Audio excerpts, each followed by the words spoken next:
कार्यक्रम के पुण्यार्चक हैं आचार्य श्री वसुनंदी वर्षा योग समिति फरीदाबाद 2025। अध्यक्ष पंकज जैन, उपाध्यक्ष वीपी जैन, उपाध्यक्ष प्रदीप जैन, महामंत्री भूपेश जैन, मंत्री अंकित जैन, मंत्री पारस जैन, सह मंत्री अनुज जैन, कोषाध्यक्ष अमित जैन, सह कोषाध्यक्ष हितेश जैन।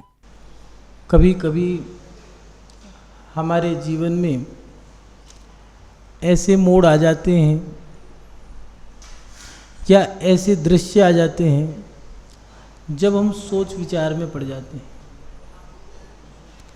और निर्णय की घड़ी में हम निर्णय नहीं कर पाते, क्या करें क्या ना करें। कारण हमारे अंदर की कमजोरी। प्राय करके जब हम समझदार बन जाते हैं, समझने लगते हैं और कुछ चीज़ें हम जानने लग जाते हैं, वो जो उम्र है 14 से 15-16 साल की उम्र में हमने अब विवेक जागृत कर लिया है। अब हमें सही गलत का भान हो गया है। 12 वर्ष की उम्र हमारी जब चली जाती है उसके बाद, और वो क्रिया 16 साल की उम्र में हम दो पड़ाव आते हैं हमारे जीवन में, दो रास्ते कह लो कि हम गृहस्थ जीवन जिए या संन्यास जीवन जिए। और इस सोच विचार में 16 साल से 22 साल 23 साल या 25 साल तक की उम्र बीत जाती है। क्रियाएं सारी कर रहे हैं लेकिन एक अंतरंग में द्वंद्व रहता है कि हम शादी करें, संसार बसाएं या संन्यास जीवन जिए। और किसी के बहकावे में आकर के, या इमोशनली ब्लैकमेल कहते हैं जिसको, माता पिता, भाई बहन, कुटुंब परिवार, नाते रिश्ते, इन लोगों के कहने से हम वो निर्णय नहीं ले पाते जो हमें लेना था और हम फिर परेशान रहते हैं। जैसे कभी कभार किसी मुनि महाराज की दीक्षा होने जा रही है, मुनि बनने जा रहे हैं कोई, और उस दीक्षा को देख करके हमारे अंतरंग से आंसू निकल रहे हैं, आँखों से भी अब दिखने लग गए हैं, अंदर दिल रो रहा है, बाहर से आंखें नम हो गई हैं, रो रहे हैं, सुबक सुबक के रो रहे हैं कि क्या करें, हमसे तो ये दृश्य देखा ही नहीं जा रहा है, क्या कहें किसी से। और कोई पूछ रहा है कि तुम रो क्यों रहे हो। हमारा भी मन था लेकिन हम ये निर्णय नहीं ले पाए। हम इन्हीं के साथ के थे और इत्तेफाक ये कि हम लोग दोनों साथ पढ़े, साथ खेले, साथ बड़े हुए और आज ये साधु बन गए, हम इस संसार में फंस गए। काश उस समय मैं अपने मोह को कम कर देता।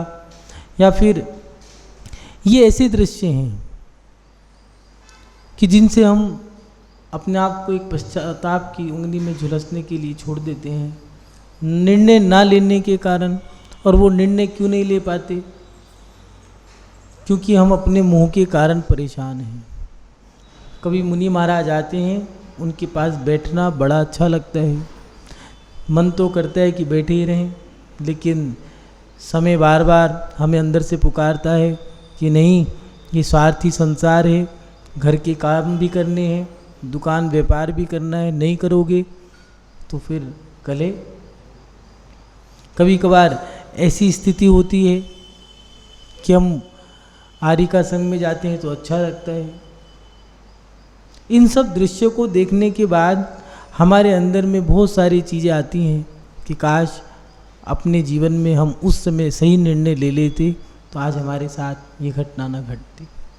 और मन में एक सवाल आता है कि ये जो भी हुआ है मेरे अपने मोह के कारण हुआ है। अगर ये मोह ना होता तो मैं वो निर्णय ले लेता। फिर सवाल ये खड़ा होता है कि इस मोह को कम करें, लेकिन कम करें कैसे? ये मोह तो हमारा बढ़ता ही जा रहा है।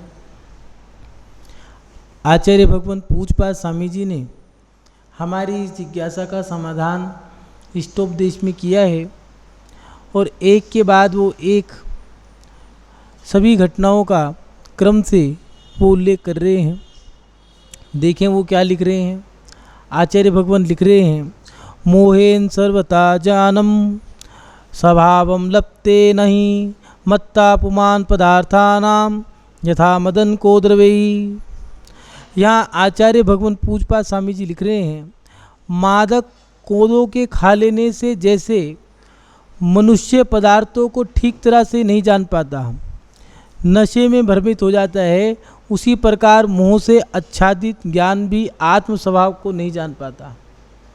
जब व्यक्ति मोही है, मोही व्यक्ति सही गलत का भान नहीं कर पाता।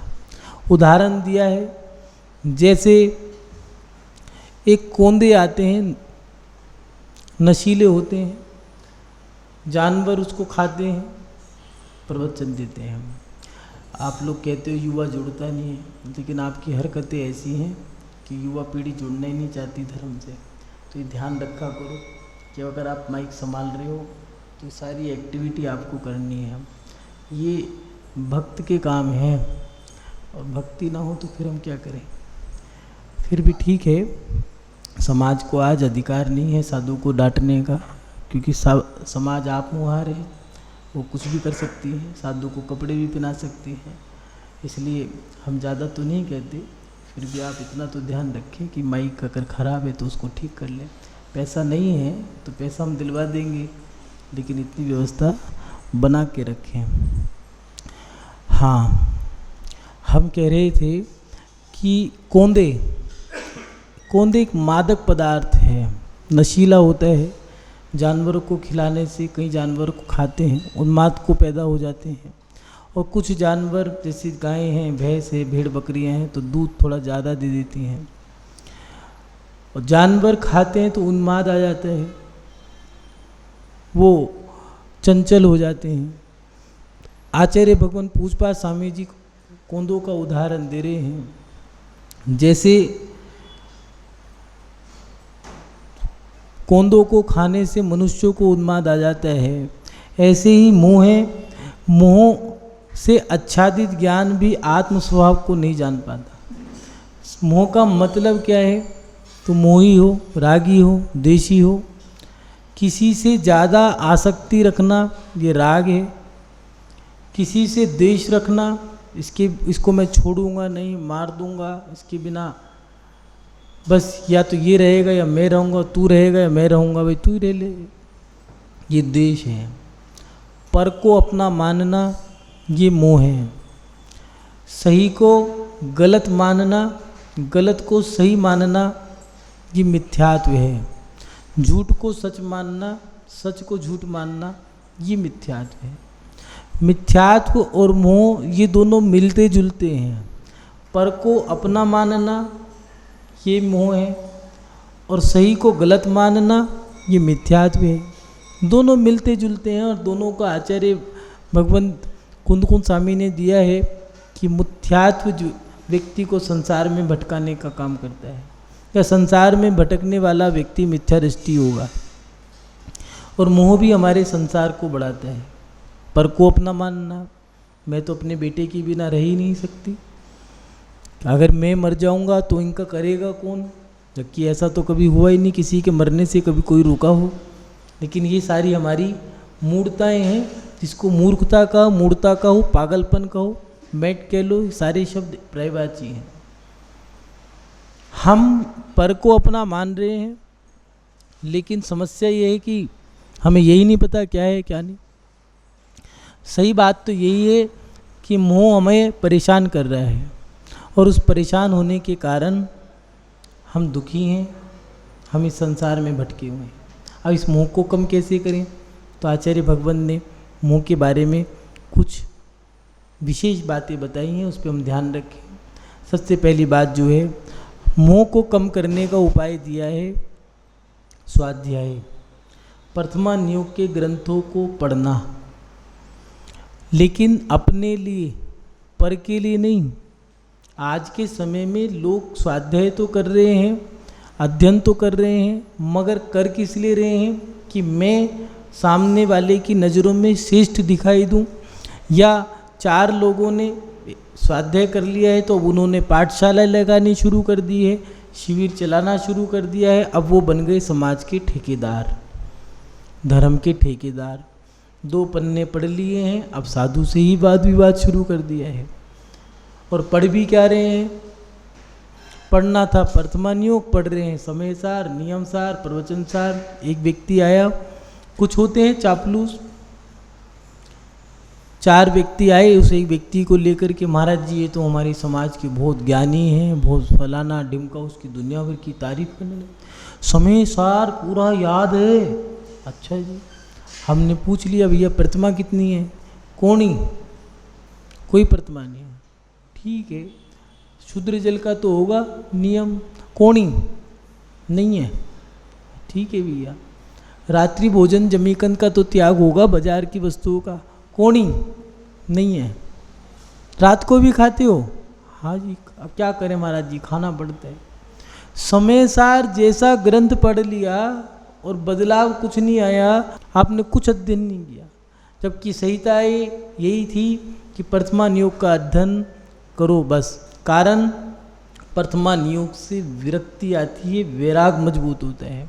तत्वार सूत्र पढ़ लोगे, करोगे क्या? तत्वार सूत्र पढ़ लिया है, जानकारी तो ले ली, लेकिन अध्यात्म और विरक्ति तो है ही नहीं है। ऐसे बैठने से मोक्ष नहीं होगा। मोक्ष के लिए तो बहुत पुरुषार्थ करना पड़ेगा।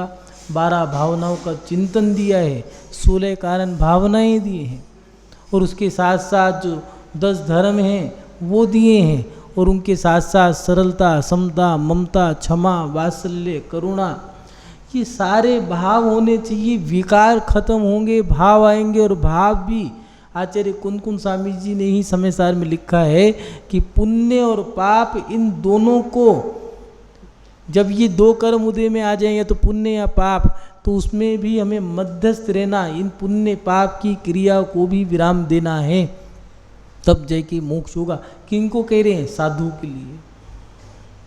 हमें अपने जीवन में अगर स्वाध्याय हम कर रहे हैं, अगर मोह कम करना है तो स्वाध्याय करें। स्वाध्याय क्या करना है? प्रथमान योग के ग्रंथ, जिसमें हमारे महापुरुषों का उल्लेख किया गया है, जैसे आज के समय के failures, Thomas Alva Edison, Nikola Tesla, या फिर नेल्सन मंडेला है, अब्राहम लिंकन है, महात्मा गांधी हैं, सुभाष चंद्र बोस हैं, महाराणा प्रताप, झांसी की रानी इत्यादि जो फेलियर्स हुए, इन्होंने संघर्ष किया है और अपने लक्ष्य को प्राप्त किया। गिर के फिर ऊपर चढ़ना, ऊपर चढ़ के फिर नीचे गिरना, गिर के फिर ऊपर चढ़ना और अपनी मंजिल तक पहुंच जाना, ऐसे व्यक्तियों को फेलियर्स कहते हैं।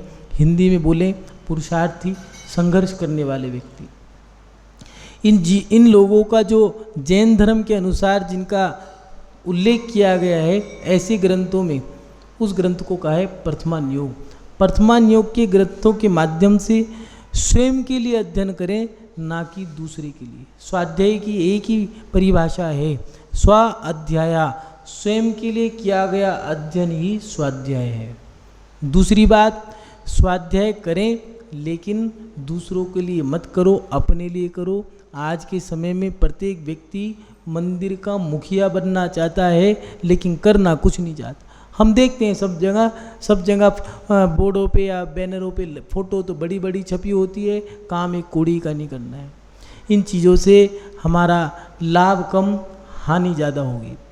पुराने बुजुर्ग कहा करते थे, किसी व्यक्ति को सबसे बड़ी सज़ा देनी हो तो उसे कुछ मत करो, मुखिया बना दो। क्यों? कहते थे मुखिया तो दुखिया और सुखिया तो मुखिया।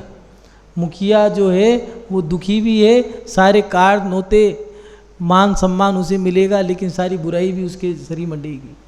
इसलिए मुखिया मत बनो। आप अपने जीवन में अपनी आत्मा का कल्याण करना है, इस मोह को कम करो। मोह को कम करने का उपाय दिया, स्वाध्याय करें। दूसरी बात, निर्मोहियों की संगति, क्योंकि मोही व्यक्ति अपना मोह कम करना है तो निर्मोही के साथ रहे। शराबी व्यक्ति शराबी के साथ रहता है, दूध पीने वाले दूध की संगति रखते हैं, व्यापारी के साथ संगति रखता है। नौकरी वालों की और व्यापारियों की पटती नहीं है। व्यापारी खुले हाथ का खर्चा करता है, नौकरी वाला मुट्ठी बंद करके खर्चा करता है।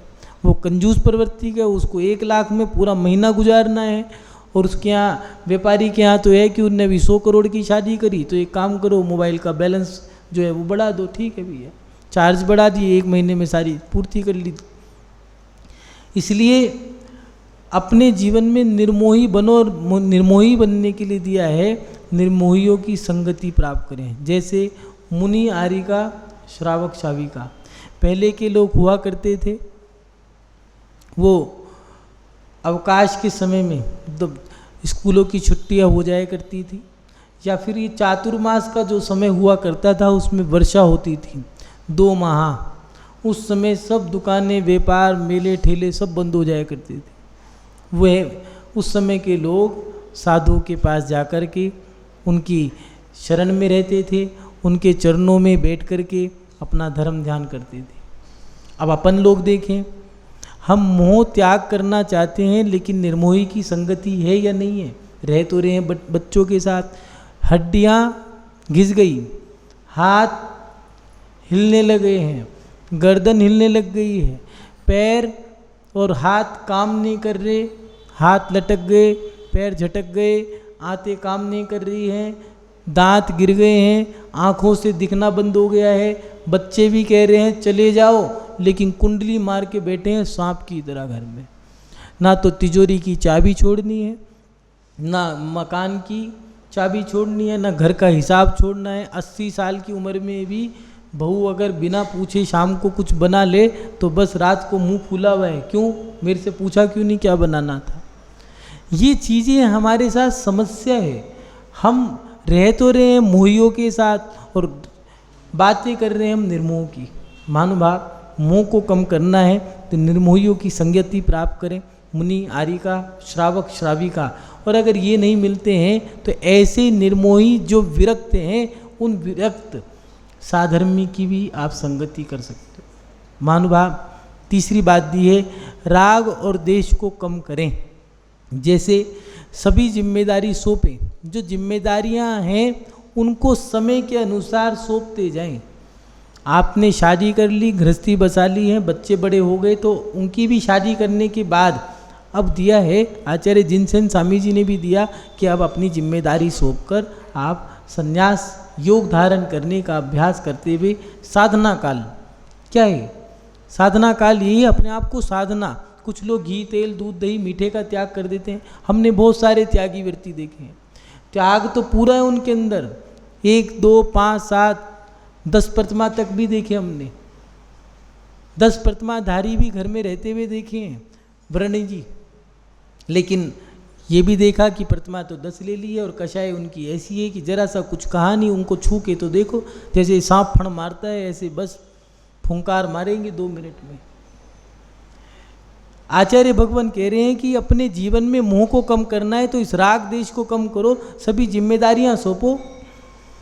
जो घर की जिम्मेदारी है वो भी सौंपे, राग की और देश की जो कोर्ट केस वगैरह हैं उनको भी। अब 70 साल 75 साल की उम्र में कोर्ट पे केस करने जा रहे हो, कोर्ट में कब अपना कल्याण करोगे? अगर मोह को कम करना है तो बच्चों के प्रति राग, मतलब उनको जिम्मेदारी देकर के अब साधु के पास थोड़ा समय ज़्यादा गुजारो, जिससे कि आपकी कषाय कम हो। त्याग करना है।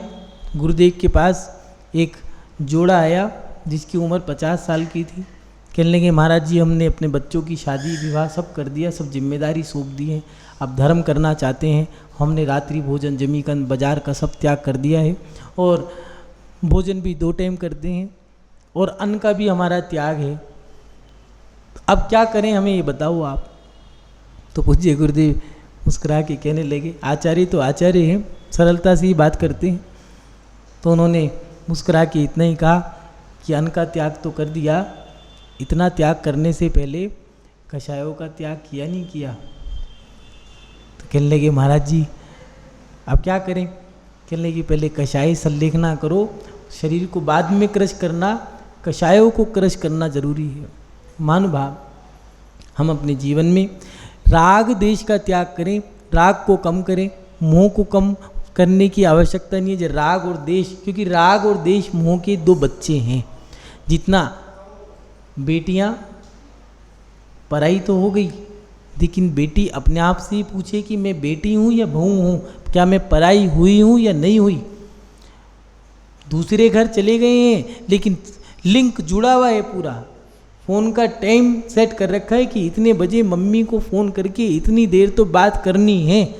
पराए हुए कहाँ हैं, मोह कम हुआ कहाँ, आसक्ति तो इतनी है, नौकरी में करने गए हैं, बैठे वहाँ है, फ़ोन वहाँ लगाया है, वीडियो कॉल चल रही है, नौकरी वाले परेशान हैं, अब डांट दें तो भैया मैडम बड़ी बुरी है, मेरे पीछे ही पड़ी रहे, और ना डांटें तो उनका काम नहीं होता। समस्या तो ये है कि हम मोह तो बढ़ा ही रहे हैं, घटा तो रहे ही नहीं। राग कम कर दोगे या देश कम करोगे तो मोह पिता अपने आप कमज़ोर हो जाएगा। और महानुभाव अंतिम बात दी है, अनुशासन का पालन करें, समय अनुसार अपना जो अनुशासन बनाया है। कहीं पता नहीं कितने लोग ऐसे हैं, 100 में से 90% लोग ऐसे हैं, वैसे तो 99 के लोग, जो अपने जीवन को जीते हैं संसार में रह कर के। कुछ लोग ऐसे हैं जो फैमिली प्लानिंग करते हैं, कुछ लोग तो ऐसे हैं 50% जो कुछ करते ही नहीं है। उनकी तो ये है कि जन्म लिया, खाया पिया, रोज लो, मौज लो, भोज लो, और इन चीज़ों में अपना समय व्यतीत करके मर जाते हैं। 50% बचे हैं, उनमें से भी 49% ऐसे हैं जो अपने परिवार में उनके संस्कारों को कुछ धर्म से या कुछ किताबें पढ़ के अपना जीवन जो फैमिली प्लानिंग है वो कर लेते हैं। 1% मात्र ऐसे हैं मुट्ठी भर जो लाइफ प्लानिंग करते हैं। उनका अनुशासन है कि हमें इतनी उम्र में हमने खेल लिए, पढ़ लिए, शादी हो गई, बच्चे हो गए, और बच्चे होने के बाद उनकी जिम्मेदारी सौंपना, अब सोशल वर्क करना है, उसके बाद थोड़ा सामाजिक काम करने के बाद हम अपना साधना काल अपना साधना करेंगे। मुनि अवस्था धारण कर ली है और अपना अच्छे से संलेखना समाधि करके चले गए। जैसे महात्मा गांधी जी थे, देश के प्रति उनका टारगेट था देश को आज़ाद कराना। चंद्रशेखर आज़ाद, भगत सिंह, उसका टारगेट था, पूछा 13 साल की उम्र में किसी ने पूछ लिया, बच्चे हो बड़े हो के क्या बनोगे, पूछ लेते थे, उनसे भी पूछा, उनने कहा मेरा तो एक ही सपना है, देश के लिए फांसी पे लटक जाऊं, बस एक क्रांति, ऐसी क्रांति लड़ूं कि मैं देश के लिए फांसी पे लटक के मरूं। जब वो लटकी और सपना पूरा हुआ, 23 साल की उम्र में फांसी पे लटका दिया, लेकिन जब मरे तो 1.5 करोड़ फांसी के फंदों के लिए गले तैयार कर गए थे। ऐसी क्रांति लड़ी। महानुभाव, हमारे जीवन में अनुशासन हो, हमारी जो 6 आवश्यक क्रियाएं हैं धर्मात्मा के जीवन में, वो उन क्रियाओं का अनुशासन बना के रखें। लेकिन अपन देखें कि अनुशासन है या नहीं। कई लोग तो ऐसे उठने का समय ही नहीं है, और कई लोग तो ऐसे हैं कि मुंह उठाया और आगे मंदिर में। मंदिर दर्शन करने का भी समय है। सुबह उठते के साथ ही नहा धोकर शुद्ध वस्त्र पहनकर सीधा मंदिर, और मंदिर में जाके पहले भगवान का अभिषेक, शांति मंत्र, और उसके बाद अपना पूजा और स्वाध्याय ये करिए। ये हो गया आपका पहला अनुशासन धर्म का। दूसरा अनुशासन कर्म का। अब घर की जो सांसारिक क्रिया हैं वो करना। लेकिन देखें अपन लोगों को तो सुबह उठते के साथ ही बिस्तर में चाय चाहिए, बिस्कुट चाहिए।